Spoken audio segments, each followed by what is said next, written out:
El fantasma de Diana regresa, pero esta vez no persigue a una princesa, sino a su nieto. El príncipe Jorge, heredero al trono, ha sido aislado por orden de Camila, atrapado en una jaula dorada para ser quebrado psicológicamente. Guillermo lo sabe, y la furia de un padre está a punto de hacer temblar los cimientos de la corona. A lo largo de los años, en la familia real, los escándalos han venido en diferentes formas, pero el que estamos a punto de revelarte trasciende todo lo que hemos visto. No ocurrió frente a las cámaras ni se filtró en los tabloides. Sucedió como lo hacen todos los desastres reales.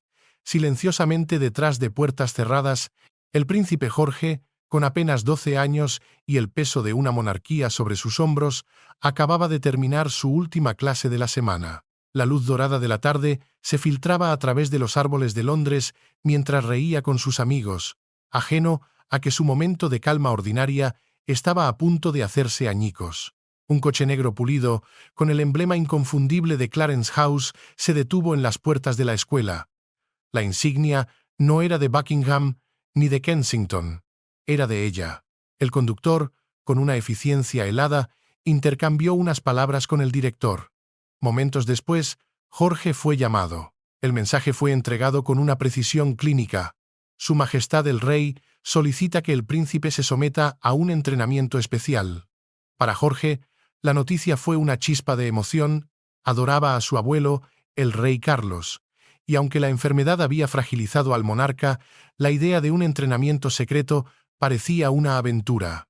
El abuelo debe tener algo importante que enseñarme, pensó, mientras el coche se alejaba de la capital, adentrándose en la tranquila campiña de Wiltshire. Pero el destino no era un palacio familiar. El vehículo se detuvo ante una mansión aislada, una fortaleza de piedra rodeada por un bosque espeso, un lugar que no figuraba en los itinerarios reales oficiales. El aire era denso, pero no de celebración. Era frío, controlado, calculado. Cuando la puerta de la mansión se abrió, Jorge no vio el rostro amable de su abuelo. En su lugar, se encontró con la reina consorte Camila. Su sonrisa era una obra de arte, pulida y perfecta, pero incapaz de ocultar el acero en su mirada. «Tu abuelo está demasiado débil para recibirte, Jorge», dijo, su voz una inquietante mezcla de dulzura y autoridad. «Yo supervisaré tu preparación en su lugar. Este es un momento importante. Un futuro rey no puede permitirse la debilidad». En ese instante, un escalofrío recorrió al niño. Estaba solo, separado de sus padres, de sus asesores de confianza, entregado en manos de la mujer que su madre, la princesa Catalina, observaba con una desconfianza silenciosa pero inquebrantable. La mujer a la que su padre, el príncipe Guillermo, toleraba con una frialdad que la corte entera podía sentir. Esto no era un entrenamiento, era un secuestro simbólico. La línea de tiempo no solo tenía agujeros, tenía heridas. La ambición de Camila, forjada en el fuego del escándalo, y la paciencia, ahora se cernía sobre la línea de sucesión, no para reclamar el trono, sino para controlarlo desde las sombras. Quería quebrar al heredero, al hijo de Guillermo, al nieto de Diana. La única mujer a la que pasó su vida, tratando de dejar atrás, acababa de regresar, no en los titulares, sino en sangre. La jaula dorada acababa de cerrar sus puertas y el fantasma de una princesa asesinada comenzaba a agitarse en los pasillos del poder. Dentro de los muros históricos del Palacio de Kensington, donde los retratos de generaciones pasadas observan en un silencio eterno, una calma tensa se había instalado. Era un silencio antinatural, como el que precede a una tormenta. La princesa Catalina, cuya compostura pública era legendaria, caminaba de un lado a otro en el ornamentado salón, con el teléfono en la mano como si fuera un ancla. Habían pasado 2 días, 48 horas, sin la videollamada nocturna de Jorge, un ritual sagrado que ni las giras reales ni las crisis de estado habían logrado romper. La pantalla permanecía oscura, un vacío que gritaba más que cualquier palabra. «Guillermo, estoy aterrada», susurró finalmente, su voz temblando por primera vez. Él nunca olvida. Nunca. ¿Y si le ha pasado algo? El príncipe Guillermo, cuyos ojos llevaban la sombra indeleble de la tragedia de su madre, intentó proyectar una calma que no sentía. Marcó el número de Clarence House. La voz del otro lado fue educada, fría y robótica. Su Alteza Real, el Príncipe Jorge, se encuentra en un programa de entrenamiento cerrado bajo instrucción directa del rey. No se permite ningún contacto externo para mantener la concentración, señor. Un programa cerrado. Las palabras resonaron en la mente de Guillermo, mientras su mirada se endurecía. Recordó la lista de la comitiva para la próxima conferencia internacional. El nombre de Catalina había sido tachado. En su lugar, asesores leales a Camila. La justificación oficial, fomentar la independencia del joven príncipe, ahora sonaba a lo que era. Una mentira calculada. «Esto no es propio de padre», dijo, su tono adquiriendo un filo peligroso. Incluso enfermo, nunca cortaría así a su nieto de su madre. Nunca. Catalina se acercó, sus ojos ardiendo con una certeza feroz. Lo sabía. Es Camila. Está controlando esto. Intenta romper el vínculo entre Jorge y yo, ocupar mi lugar. Lo he sentido durante meses, en su mirada fría, en la forma en que manipula a la prensa detrás de escena. Las palabras de Catalina fueron la chispa que encendió la pólvora. Los fantasmas del pasado regresaron en tropel. Las cintas secretas, la entrevista de Panorama, el dolor insoportable en los ojos de Diana. El cuento de hadas era una mentira, y el palacio lo sabía. En ese preciso instante, una ayuda de cámara de confianza, una mujer de cabello plateado cuyos ojos leales habían visto demasiado, se deslizó en la habitación. Le entregó a Guillermo un sobre sellado de una fuente fiable dentro de Clarence House, Su Alteza. Por favor, léalo en privado. El corazón de Guillermo martilleaba contra sus costillas mientras rompía el sello. Dentro, una copia del nuevo discurso de Jorge. Sus ojos escanearon las líneas. Reestructuración geopolítica poscarbón, análisis geoecológico humano. La sangre se le heló en las venas. Estos son términos para políticos, no para un niño de 12 años, dijo con voz ronca. El papel se arrugó en su puño hasta convertirse en una bola de furia. Esto no es educación, siseó. Su calma finalmente rota. Es adoctrinamiento. Es tortura psicológica. La voz de su madre, temblando de dolor, resonó en su memoria. Cómo la habían silenciado, desestimado, quebrado. No, murmuró para sí. No dejaré que la historia se repita. La promesa que se hizo en la tumba de su madre había regresado, no como un recuerdo, sino como una orden. Mientras la angustia se convertía en furia dentro de los muros de Kensington, en Clarence House, la reina consorte Camila movía sus piezas con la precisión de un maestro de ajedrez. Sentada en su estudio privado, rodeada de arte invaluable y el silencio cómplice de sus asesores, Camila era la personificación del control. Con la salud del rey Carlos convertida en un susurro cada vez más débil, ella, la mujer que una vez fue simplemente la otra mujer, sentía que la historia le debía una última jugada. Todo debe desarrollarse sin el menor fallo, dijo, su tono sereno desmentido por el brillo calculador en sus ojos. La próxima conferencia internacional no es un evento, es un juicio y revelará al mundo quién merece realmente representar el futuro de esta monarquía. Una sonrisa casi imperceptible se dibujó en sus labios, una curva helada y fina. Y Jorge hizo una pausa deliberada, saboreando el poder del momento. No será esa persona. Este plan no era una improvisación. Era una campaña, meses de cuidadosa planificación, una red de manipulación tejida con hilos de influencia y viejos favores. En videoconferencias discretas, había dado instrucciones al equipo técnico del evento con una autoridad tranquila que no admitía preguntas. Asegúrense de que las luces del escenario apunten directamente a los ojos de Jorge. Quiero que entrecierre los ojos. Quiero que tropiece. Quiero que el mundo vea cada atisbo de duda, cada momento de vacilación. A un periodista de confianza, un hombre cuya carrera entera había sido construida sobre sus filtraciones privadas, le susurró en la penumbra de su oficina. Si el niño vacila, si su voz se quiebra, no lo edites. Amplifícalo. Muéstrale al pueblo que no está preparado para el peso de la corona. Recuérdales que la monarquía necesita una mano firme y experimentada. Alguien como yo. No era afecto lo que buscaba, era legitimidad. Su ambición era un fuego alimentado por el miedo. Sabía que el reinado de Guillermo se acercaba, y los susurros en los pasillos hablaban de una purga silenciosa, de una modernización que la dejaría a ella, a la reliquia de un pasado escandaloso, exiliada en una jaula dorada. Orquestar el fracaso público de Jorge era su póliza de seguro. Mancharía la imagen de Guillermo, el padre cuyo hijo no estaba preparado, y la elevaría a ella como la guardiana de la tradición, la mano firme que la monarquía aún necesitaba. En las reuniones de prensa interpretaba el papel de la matriarca preocupada con una habilidad consumada.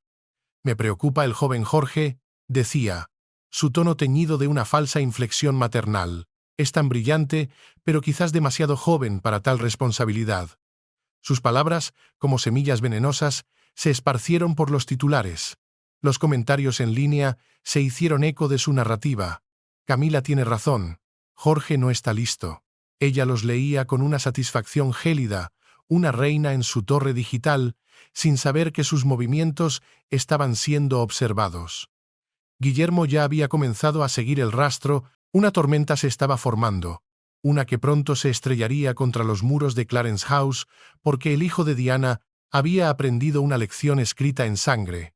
En la casa de Windsor, nunca subestimes a un príncipe que ya lo ha perdido todo una vez. La antigua mansión de Wiltshire, un tesoro olvidado de la corona, se había convertido en una prisión.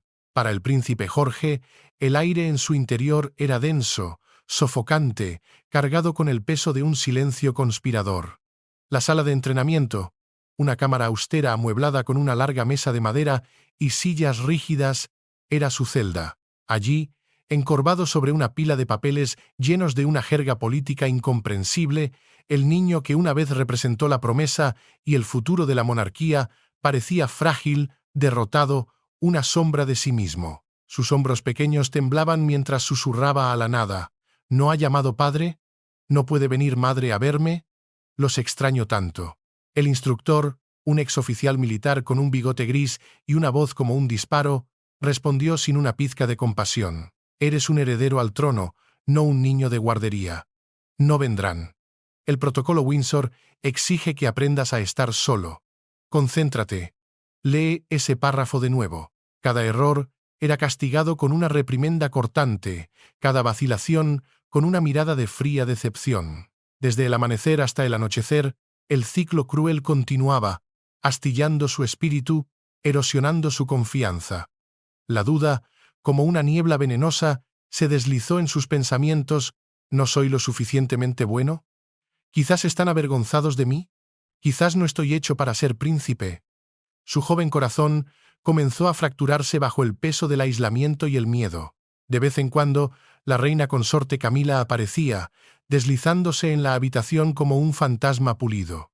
Su rostro llevaba la máscara de una falsa simpatía, su voz era un veneno dulce, apoyaba una mano de manicura perfecta sobre su hombro, su perfume llenando el aire estancado. «Verás, Jorge, un verdadero rey debe aprender a caminar solo», arrullaba. «Tu abuelo lo hizo, y ahora es tu turno. Solo quiero ayudarte a ser fuerte, para que no traigas la vergüenza a la monarquía». Sus palabras, melosas y deliberadas, se filtraron en la mente vulnerable del niño. Lentamente, la semilla de la duda que ella había plantado comenzó a germinar. Él empezó a creerlas, que sus padres lo habían abandonado por su debilidad, y que solo Camila, con su sabiduría fría y calculadora, lo entendía, guiándolo para ser digno de la corona. Camila, experta en el arte de la manipulación desde los infames años 90, sabía cómo convertir la soledad en obediencia.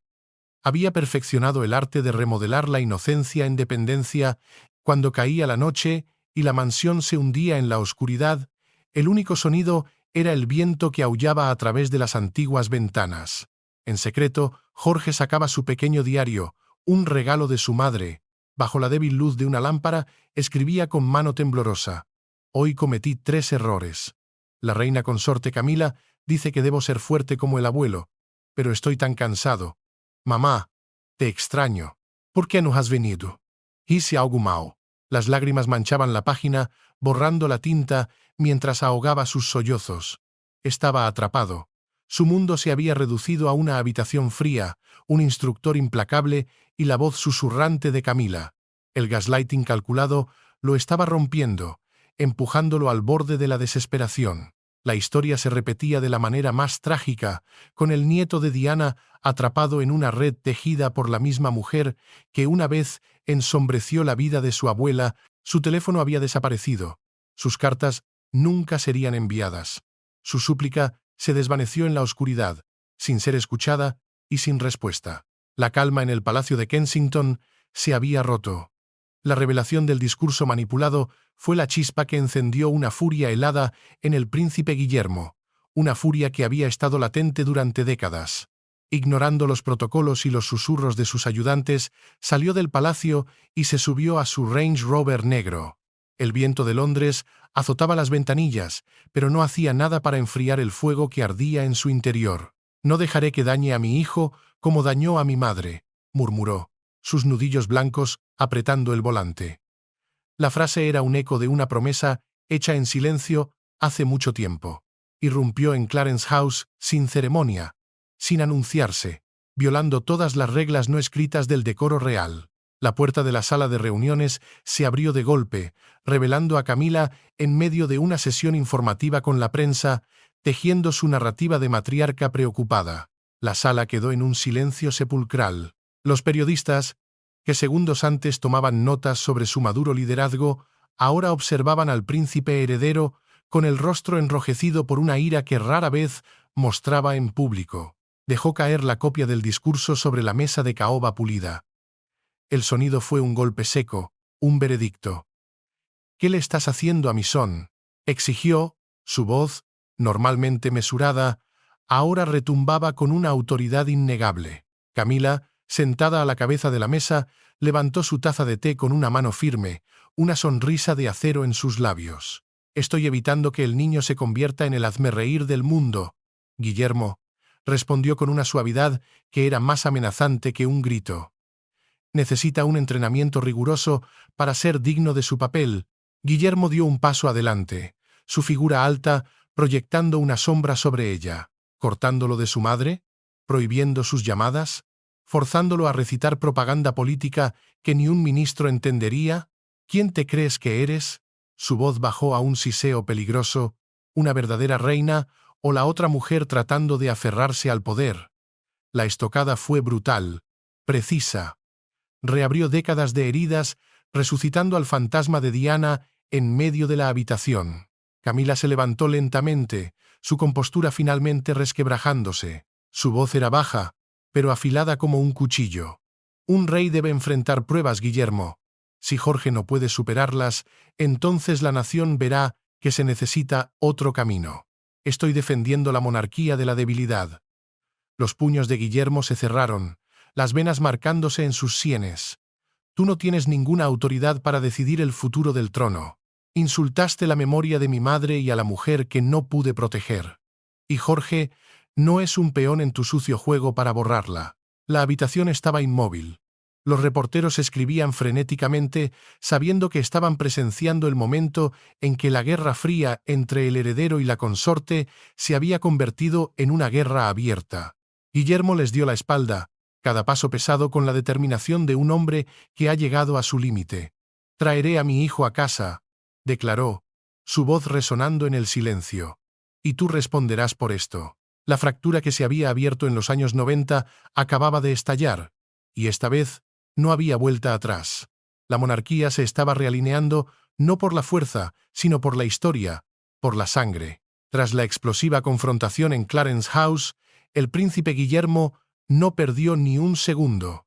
La ira se había transformado en una acción fría y decisiva. Su pulso retumbaba, pero sus instintos, afinados por una vida entera bajo el escrutinio de la corona, le gritaban que solo una acción rápida y silenciosa podría deshacer el daño. Sin dudarlo, convocó a sus oficiales de seguridad más fiables, hombres cuya lealtad no era hacia la institución, sino hacia él, el futuro rey.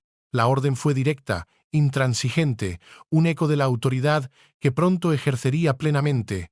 «Vayan a la mansión de Wiltshire. Traigan al príncipe Jorge de vuelta, inmediatamente, de forma segura y sin llamar la atención. No habrá registros. Esto no ha sucedido». La operación fue ejecutada con la precisión de un protocolo de contención, una maniobra que no se registraría en ningún archivo oficial. Horas más tarde, un vehículo sin insignias reales se detuvo ante las puertas del Palacio de Kensington. Cuando la puerta se abrió, Jorge bajó. Estaba pálido, agotado, con los ojos hundidos. El alegre niño de 12 años que el mundo conocía se había desvanecido, reemplazado por una figura frágil, perdida en una tormenta de engaño y control. La princesa Catalina, conocida mundialmente por su defensa de la salud mental infantil, corrió hacia él en el instante en que lo vio. No había cámaras, no había público, solo el instinto puro de una madre. Lo envolvió en sus brazos, temblando mientras las lágrimas corrían libremente por su rostro. «Mi niño querido, lo siento tanto», susurró, su voz quebrada. «No sabía lo que te habían hecho». Jorge se aferró a ella con fuerza, su pequeño cuerpo temblando, mientras finalmente dejaba caer sus propias lágrimas. «Pensé que tú y papá ya no me queríais», sollozó, las palabras saliendo atropelladamente. La reina consorte Camila dijo que tenía que ser fuerte por mi cuenta, que era demasiado débil para ser vuestro hijo. Desde una ventana superior, Guillermo observó la escena, un nudo apretado en la garganta que le impedía respirar. Bajó rápidamente, se arrodilló junto a su hijo y lo envolvió en un abrazo feroz, protector. «Nunca creas eso, Jorge», dijo, su voz baja pero firme como el acero. «Eres nuestro hijo, eres el hijo de tu madre y el nieto de tu abuela Diana. No eres el peón de nadie. Arreglaremos esto. Empezando ahora». Dentro de la tranquilidad de los muros históricos de Kensington, la familia compartió un momento de reencuentro tan crudo y emocional que hasta los retratos de reyes pasados parecían contener la respiración. Esa noche, reunidos en el cálido resplandor del salón, extendieron sobre la mesa el viejo borrador del discurso de Jorge, el que había escrito con su padre meses atrás, lleno de palabras sencillas y esperanzadoras. Juntos, como un acto de purga simbólica, tacharon cada frase enrevesada que le habían impuesto, reemplazándolas con líneas honestas que reflejaban su edad y su espíritu. No estaban reescribiendo un discurso, estaban reclamando el alma de su hijo.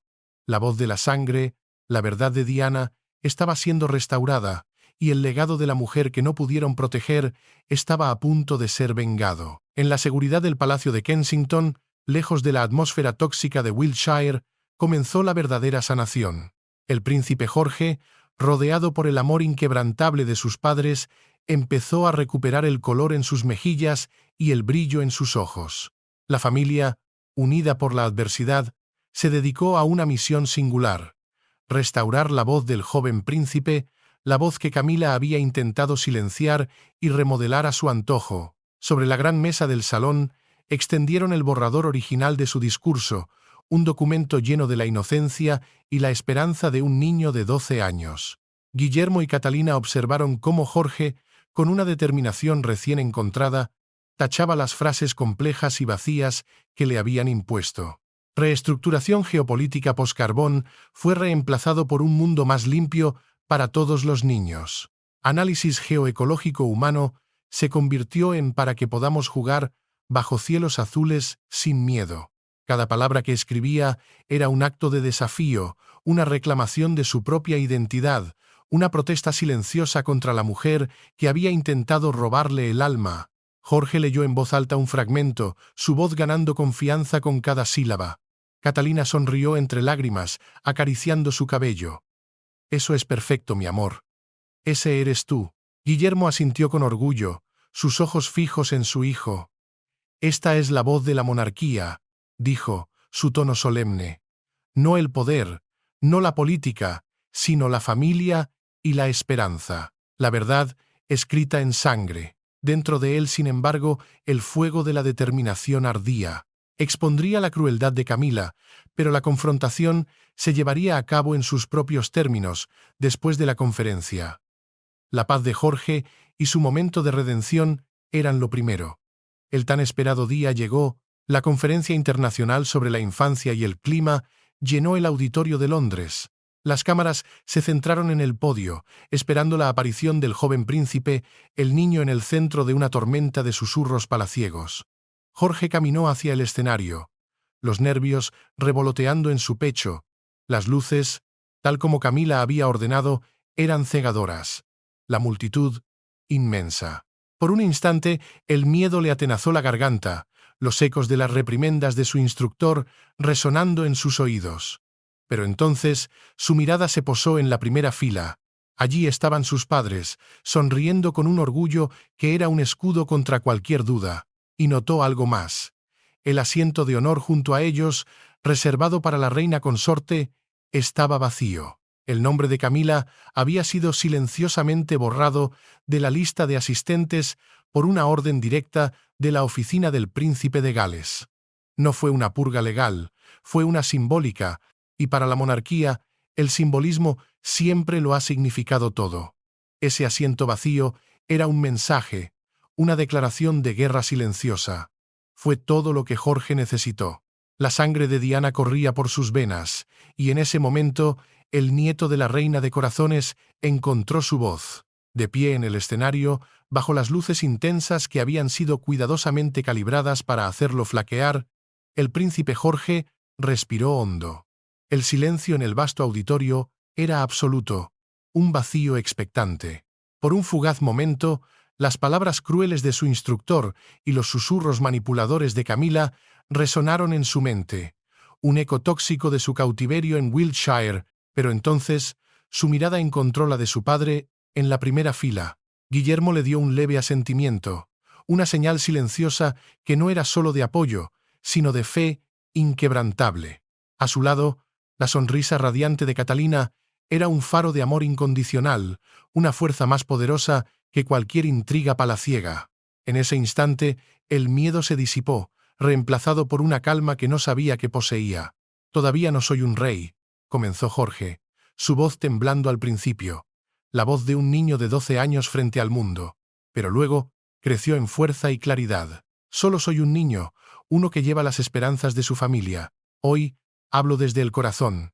El discurso que siguió no contenía jerga política ni promesas vacías. Era la súplica honesta y directa de un niño por el futuro de su generación. Habló de cielos limpios y aguas claras, no como conceptos abstractos, sino como el derecho de todo niño a jugar al aire libre. «Debemos proteger nuestro planeta», dijo, sus ojos azules fijos en la audiencia, «para que cada niño pueda crecer sin miedo al cambio climático. Para que todos podamos tener un hogar seguro».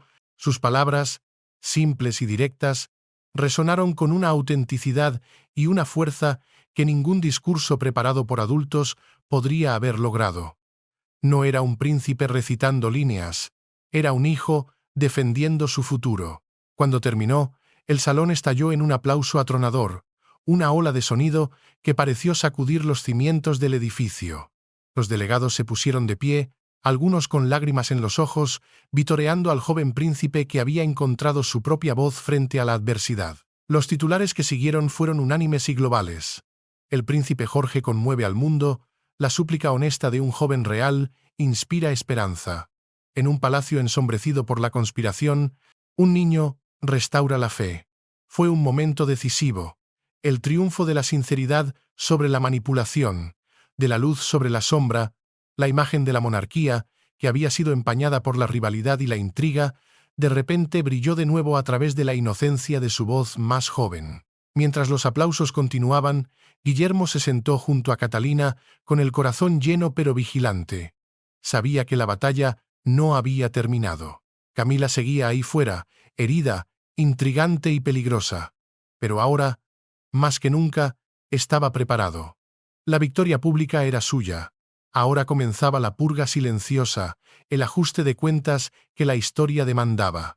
3 días después de la conferencia, mientras el mundo todavía celebraba al valiente príncipe de una nueva generación, el príncipe Guillermo preparaba el acto final. El tiempo de la diplomacia silenciosa había terminado.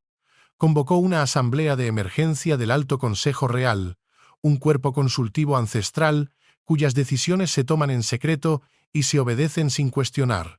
Pero esta vez, Guillermo rompió el protocolo. Por primera vez en décadas, se invitó a los medios de comunicación a presenciar la historia en el Palacio de St. James. No sería un juicio a puerta cerrada, sería una ejecución pública, La escena era un frenesí mediático, un ajuste de cuentas real, como susurraban los titulares. Dentro de la gran cámara, bajo la mirada impasible de retratos de monarcas pasados, la reina consorte Camila entró en silencio. Su compostura era una máscara de hielo, pero sus manos pálidas, que apretaban un pequeño bolso, delataban su tensión. Sus ojos recorrieron la sala hasta encontrarse con la figura que más temía y resentía, el hijo de Diana. Guillermo estaba de pie a la cabeza de la larga mesa de roble, alto, impasible, su presencia llenando la habitación. En ese momento, no era solo el heredero, era el hijo que vengaba el legado de su madre, el padre que defendía a su hijo y el reformador dispuesto a limpiar la monarquía de su corrupción silenciosa. Cuando finalmente habló, su voz cortó el aire como una cuchilla. Presento ante este alto consejo el cargo de que la reina consorte Camila ha violado el honor de esta institución y la confianza de la corona. Ha abusado del nombre de mi padre, Su Majestad el Rey, para tomar la tutela de mi hijo, aislarlo psicológicamente y conspirar con la prensa para orquestar su humillación pública. El silencio en la cámara fue total. Cada palabra era una acusación de traición. Esto no fue un error de juicio, continuó Guillermo, su voz resonando con una autoridad inquebrantable. Fue una traición calculada. Ella busca distorsionar la línea de sucesión para marginarme a mí y a mi hijo, tal como una vez ayudó a destruir la paz de mi madre. Durante años ha explotado la confianza de mi padre, envenenando la monarquía desde dentro. Pero yo no dejaré que la historia se repita. Esta vez defenderé a mi familia y el futuro de la corona con la verdad y con fuego. Su declaración fue un trueno. Camila, pálida, intentó defenderse, su voz un susurro tenso. Guillermo, distorsionas todo. No he hecho nada más que servir a esta familia. Tu padre, el rey, me eligió. Sus palabras sonaron huecas, desesperadas. La mirada fría de Guillermo no se ablandó. ¿Llamas devoción a la destrucción?, replicó, su tono glacial. Intentaste quebrar a mi hijo justo como quebraste a mi madre. Se acabó. La tensión en la sala era sofocante. El alto consejo se retiró a deliberar a puerta cerrada. Durante horas, el mundo esperó, mientras las redes sociales ardían con especulaciones. Cuando las puertas finalmente se abrieron, Guillermo emergió primero, caminando con un paso calmado y deliberado. Su rostro no traicionaba ninguna emoción, pero sus ojos llevaban el fuego de la convicción. La batalla por el alma de la monarquía estaba llegando a su fin. La deliberación del Alto Consejo Real duró 72 horas agónicas. Durante 3 días, el Reino Unido pareció contener la respiración, mientras el destino de una reina consorte pendía de un hilo. Finalmente, la decisión llegó. No fue un susurro en los pasillos, ni una filtración a la prensa. Fue una proclamación solemne desde el corazón palpitante de la soberanía británica, el Palacio de Buckingham. En una ceremonia grabada para la posteridad, un portavoz leyó un decreto breve pero devastador, que llevaba la firma frágil pero inconfundible del rey Carlos III. El pasado había regresado como una orden, no como un recuerdo. La reina consorte Camila queda suspendida indefinidamente de todos los deberes reales relacionados con la línea de sucesión. Sus cargos de asesora en asuntos de medios de comunicación reales quedan revocados con efecto inmediato. Se le ordena emitir una disculpa pública formal a Su Alteza Real, el Príncipe Guillermo, a Su Alteza Real, el Príncipe Jorge y al pueblo británico. Conservaba su título, pero el golpe fue aplastante. No fue una purga legal, fue una simbólica. Era un exilio silencioso, el despojo del poder por el que había luchado durante décadas, todo perdido en un solo trazo de la pluma de un rey enfermo, guiado por la mano de su hijo. Esa misma tarde se emitió una transmisión en vivo desde Clarence House. Camila apareció ante la cámara, despojada de su glamour habitual, vistiendo un traje sencillo de color gris. Su rostro estaba ceniciento, sus ojos esquivando la lente como si huyeran de su propio reflejo. «Acepto la responsabilidad por exceder mi autoridad», dijo. Su voz, normalmente controlada, ahora temblaba visiblemente. «Por cualquier angustia causada al príncipe Jorge o a la familia real, ofrezco mi más sincera disculpa. Mis intenciones fueron solo servir a la monarquía. El video duró apenas 2 minutos, una confesión forzada y vacía. Explotó en las redes sociales, pero en lugar de generar simpatía, la ira del público se intensificó. Demasiado tarde, decía un comentario viral. La justicia para Diana, escribía otro. Su imagen pública, tan cuidadosamente construida durante años, se había desmoronado en cuestión de horas. Mientras tanto, la paz había regresado al Palacio de Kensington. En el suave resplandor del atardecer, Guillermo se arrodilló junto a su hijo, cuya risa, una vez sofocada por el miedo, volvía a llenar la habitación. «Lo hemos conseguido», susurró Guillermo, su voz quebrada por la emoción. «Estás a salvo». Catalina estaba a su lado, su mano acariciando suavemente el cabello de su hijo, sus ojos brillando con un triunfo silencioso. Por primera vez en semanas, la familia se sentía completa de nuevo. Sin embargo, incluso en la victoria, una verdad solemne persistía. Más allá de los pasillos pacíficos de Kensington, los antiguos muros de la monarquía todavía escondían sombras. La monarquía había sido protegida, pero su paz se había roto, y en el silencio que sigue, una verdad persiste. No todas las heridas están destinadas a sanar, porque la historia no recuerda quién llevaba la corona, recuerda quién se la ganó. ¿Qué opinas de la conspiración de Camila y de la forma en que el príncipe Guillermo protegió a su hijo? ¿Qué te hace pensar esta historia sobre el conflicto entre el poder y el amor familiar en la realeza británica? Comparte tus pensamientos con nosotros en la sección de comentarios. Gracias por ver Intrigas de la Corona. No olviden dar me gusta a este video, compartirlo y suscribirse a Intrigas de la Corona para más revelaciones detrás de los muros del palacio. Hagan clic en el siguiente video que aparece en su pantalla, les gustará.